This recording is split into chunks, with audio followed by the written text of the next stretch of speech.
Waalaikumsalam warahmatullahi wabarakatuh. Gimana kabarnya hari ini? Alhamdulillah luar biasa.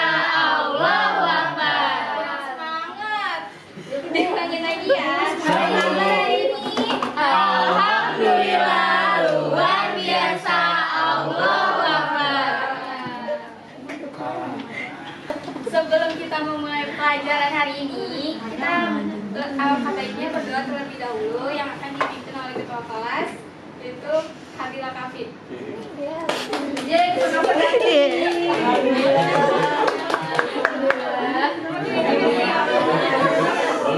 Udah mau ngomong. Ini buat Teman-teman sebelum kita mulai belajar, alangkah baiknya kalau kita mau berdoa terlebih dahulu.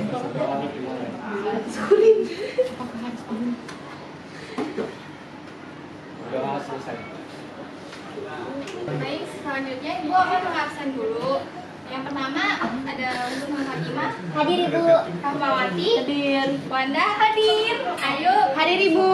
Jihan hadir Bu. Erika Hadir Bu. Dwi Mega Hadir Bu. Krisna Yunitias Hadir. Ruby Nabil Abdul Hadir. Tiara Aulia Alfi Rizwan Riyani Bagus Ainur Marisa Amalia Kusuma Mafazi Siti Aisyah Kapita Menzazika. Baik, berarti hari ini masuk semua ya. Iya Ibu. Nah, selanjutnya di sini Ibu akan menjelaskan mengenai kegiatan ekonomi.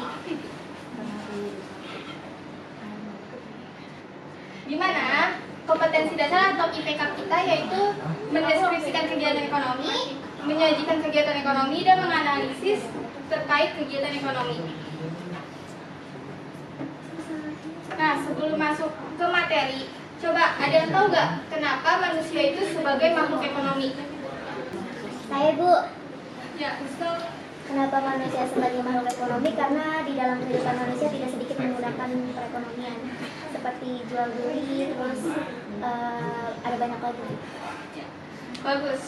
Selanjutnya lagi, apa ada lagi yang mau mengungkapkan pendapatnya mengenai kenapa manusia itu sebagai makhluk ekonomi?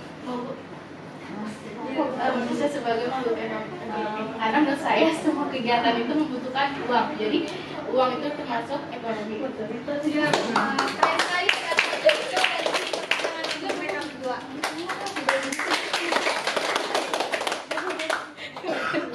Ya benar, dari pengungkapan dari Husnul dan Ruby itu, kenapa setiap manusia itu disebut dengan makhluk ekonomi? Karena setiap manusia pasti memiliki kebutuhan dan akan selalu memikirkan upaya untuk memenuhi kebutuhannya.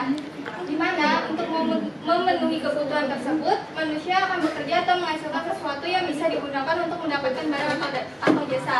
Contohnya dia butuh makan, dia harus bekerja.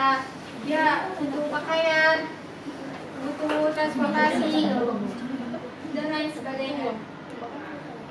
Nah, kita masuk ke materinya, yaitu tentang kegiatan ekonomi. Apa sih itu kegiatan ekonomi? Kegiatan ekonomi yaitu aktivitas yang dilakukan oleh setiap manusia untuk memenuhi kebutuhannya sehari-hari. Nah, dari kegiatan ekonomi itu ada 3 kegiatan. Yang pertama itu ada produksi, kedua distribusi, dan yang ketiga itu konsumsi. Coba, ada yang tahu nggak apa itu kegiatan produksi, distribusi, dan konsumsi? Saya Bu coba. Yang bagus. Kegiatan produksi itu merupakan kegiatan di mana kita menghasilkan atau menciptakan suatu barang Bu. Yang kegiatan distribusi itu adalah kegiatan yang menyalurkan misalnya dari produk dari tempat produksi di mana menyampaikan ke pasar-pasar itu merupakan kegiatan distribusi. Yang konsumsi itu kita bagi masyarakat yang membutuhkan suatu barang, kita bisa membelinya di pasar-pasar terdekat. Seperti itu Bu. Ya, bagus. Ya. Ada lagi mungkin yang ingin berpendapat mengenai kegiatan tersebut? Ya, Robi. Ini kegiatan ekonomi itu ada produksi, distribusi, konsumsi, dan tiga-tiganya itu saling bersangkutan kan. Kayak produksi itu dia menciptakan, distribusi itu pas dia menyalurkan, dan konsumsi dia menikmati. Betul.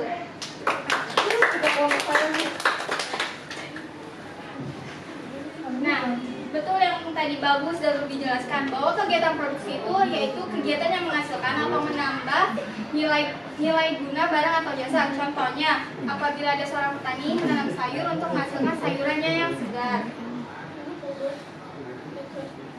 Dan selanjutnya itu ada kegiatan distribusi, di mana kegiatannya itu menyalurkan barang dari produsen dan ke konsumen. Orang yang melakukan kegiatan distribusi ini disebut dengan distributor. Selanjutnya itu ada kegiatan konsumsi, di mana kegiatannya itu menggunakan atau menghabiskan nilai guna barang atau jasa, dan pelaku penggunanya ini disebutnya dengan konsumen. Nah, di sini saya ada video mengenai kegiatan ekonomi. Nanti kalian akan menganalisis contoh-contoh apa aja yang terkait dalam kegiatan ekonomi.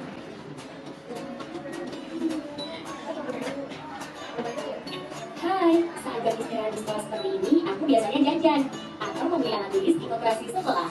Kamu tahu tidak? Ternyata koperasi yang aku kunjungi ini termasuk kegiatan distribusi loh. Yap, karena koperasi membantu menyalurkan hasil produksi dari produsen alat tulis untuk sampai kepada kita di sekolah. Di mana kegiatan distribusi ini dilakukan oleh orang atau lembaga untuk menyalurkan barang atau jasa dari produsen ke tangan konsumen. Dengan kata lain, distribusi itu kegiatan ekonomi yang menghubungkan antara kegiatan produksi dan konsumsi. Nah, di koperasi ini kita jual produk berupa barang perlengkapan sekolah seperti alat tulis, seragam sekolah, bahkan juga menjual makanan ringan. Semua itu berupa produk. Produk ini termasuk faktor yang mempengaruhi kegiatan produksi. Lihat, banyak siswa yang sudah membeli juga. Jumlah pembeli ini termasuk faktor pasar dari kegiatan ini. Selain jumlah pembeli, dengan geografis, jumlah pesanan, dan kebiasaan dalam pembelian bisa juga kamu sebut sebagai faktor pasar. Koperasi juga selalu dipantau oleh produsen. Ketika barang di koperasi habis, produsen segera mengirimkan barang tersebut ke koperasi. Disinilah faktor produsen dapat mempengaruhi kegiatan distribusi juga. Sedangkan sikap perantara terhadap kebijakan produsen itu termasuk faktor perantara, di mana faktor perantara ini juga mencakup pelayanan perantara, keuangan perantara, volume penjualan, dan ongkos penyampaian barang. Lihat produk yang berada di depan itu.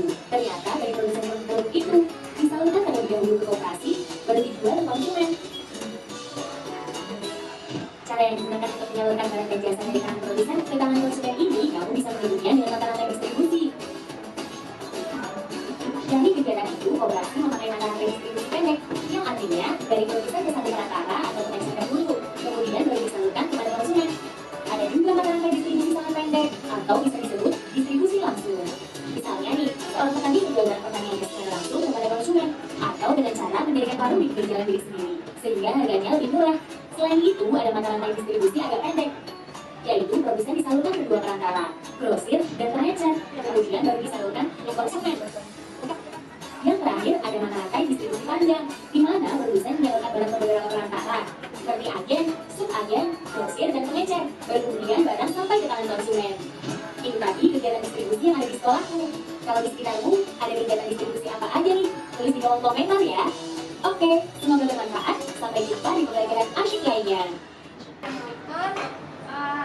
Saya akan memberikan kalian tugas untuk menyimpulkan dari video tersebut ada contoh kegiatan apa aja, dan coba kaitkan contoh-contoh kegiatan ekonomi itu dalam kehidupan kalian sehari-hari.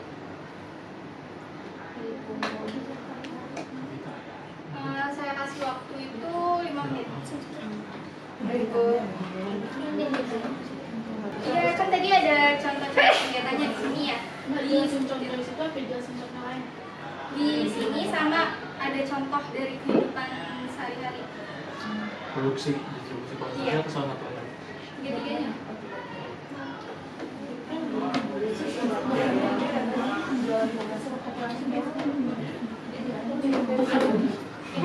Saya kasih waktu diskusinya itu 5 menit ya. Ibu.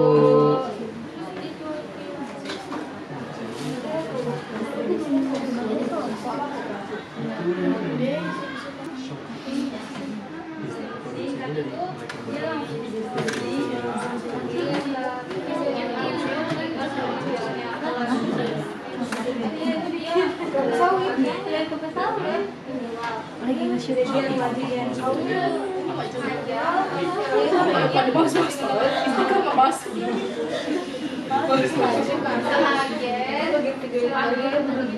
karena dia menyalurkan bisa Ada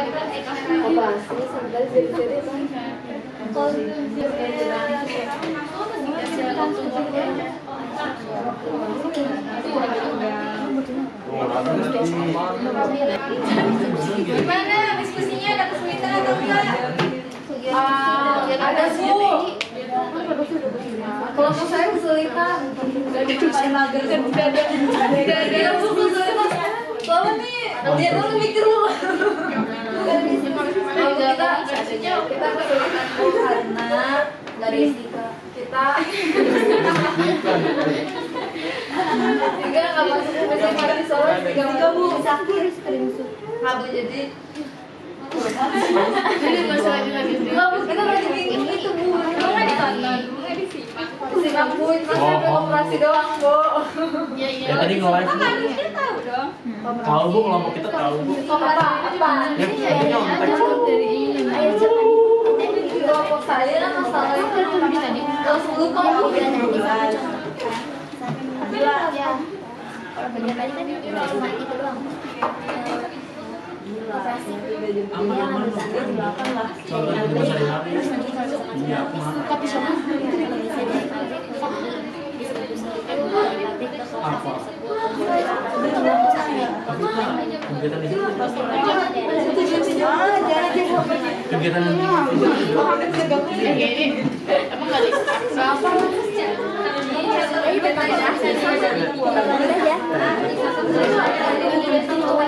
terbang itu cuma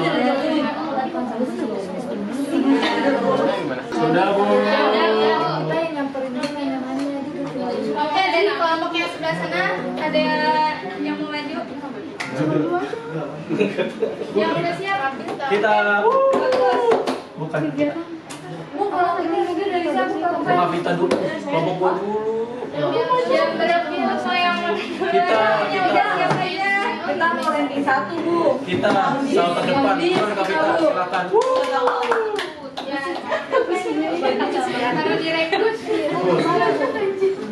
Jadi saya perwakilan kelompok 3 Bu ingin mencoba menjawab ilmu pelajaran pendidikan tentang operasi. Jadi pelaku dari produsennya itu pemasok barang yang mengirim ke koperasi. Contohnya kayak misalkan pemasok alat tulis dan sebagainya. Nah kalau yang pihak distributornya ini lebih ke penjual koperasinya itu. Nah kalau yang pihak konsumennya itu lebih ke siswa yang membeli. Nah kalau dari contoh kegiatan sehari-harinya, kalau contohnya tadi kegiatan sehari-hari, contohnya seperti marketplace Shopee. Jadi produsennya itu yang bagian penjualnya, penjual produk tersebut. Kalau yang distributornya itu lebih ke kurir menyalurkan barang. Kalau konsumennya itu dari pembelinya itu sih kalau dari Oke, terima kasih, tepuk tangan untuk dari kelompok ini. Siapa yang mau maju? oh jelas rumpi Baik, kita dengar pendapatnya dari Nah, tadi kan udah dijelasin bahwa kegiatan ekonomi itu ada 3 kan. Ada produksi, distributor, sama konsumsi. Nah, tadi kan ada contohnya ketika adanya koperasi.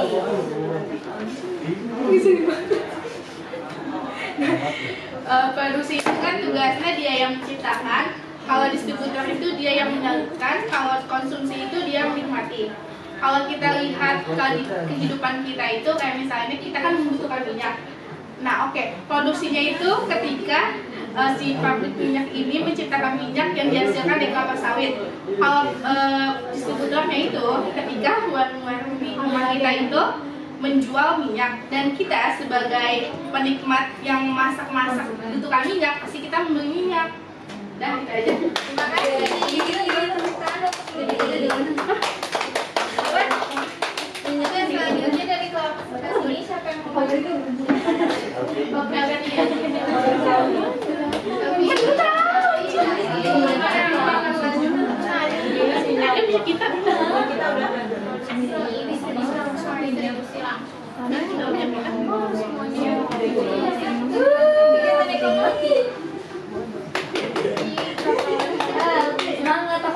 Kalau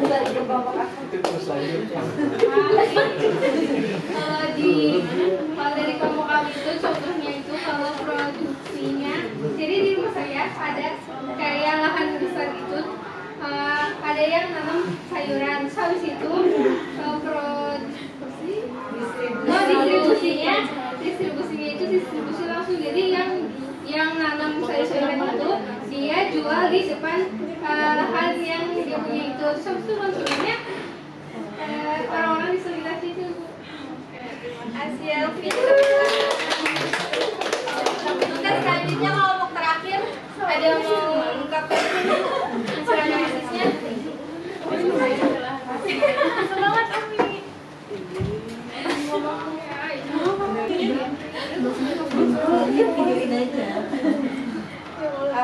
Tadi kan contoh kegiatan ekonomi yang ada di kehidupan sehari-hari sama kegiatan ekonomi yang tadi ada di video. konsumsi dan produksi. Kalau dari kelompok kami yang tadi di video itu, yang produksinya itu dari pabrik ke koperasi dan dikirim ke distributornya itu dari kurir, dan konsumsinya itu dari siswa yang membeli dari koperasi tersebut. Gitu, Bu. Untuk kegiatan untuk di kehidupan sehari-harinya, Contohnya distribusinya tuh dari distribusi besar pabrik ke pencetak buku yang toko buku misalnya. Terus kalau yang konsumsi dari rumah tangga itu dari toko-toko warung, sama yang produksinya produksi yang memproduksi kayak pabrik tahu, produksi tahu gitu, sampai gitu. oke, terima kasih yang Oke, sebelum kita akhiri pembelajaran kita hari ini, Ibu mau satu orang untuk menyimpulkan pembelajaran kita hari ini. Mungkin Ruby bisa menyimpulkan. Wah, iya Bu. Materi kita hari ini tentang kegiatan ekonomi. Ya Allah. Si paling lama. Maju nggak sih? Maju Bu, maju di. Gak usah gini aja. Oke, untuk pelajaran kali ini dapat disimpulkan bahwa kita kan lagi belajar kegiatan ekonomi. Nah, setiap manusia itu membutuhkan perekonomian karena untuk memenuhi kebutuhannya. Nah, kegiatan ekonomi itu terbagi menjadi 3, yaitu produksi, distributor, sama konsumsi. Nah, tiga-tiganya itu saling bersangkutan karena ketika kita membutuhkan sesuatu, pasti kan ada yang menciptakan, pasti ada yang menjual, dan pasti ada yang menikmati. Itu aja sih. Oke, terima kasih Ruby. Ya, benar sekali bahwa kegiatan ekonomi itu sangat bersangkutan. Di mana kegiatan ekonomi itu ada 3, yaitu ada produksi, distribusi, dan konsumen. Di mana produksi itu pelakunya itu dinamakan dengan produsen, distribusi itu pelakunya dinamakan dengan distributor, dan konsumsi itu pelakunya dinamakan dengan konsumen. Sekian pembelajaran kita hari ini. Semoga bermanfaat. Kurang lebihnya mohon maaf dari saya. Wassalamualaikum warahmatullahi wabarakatuh.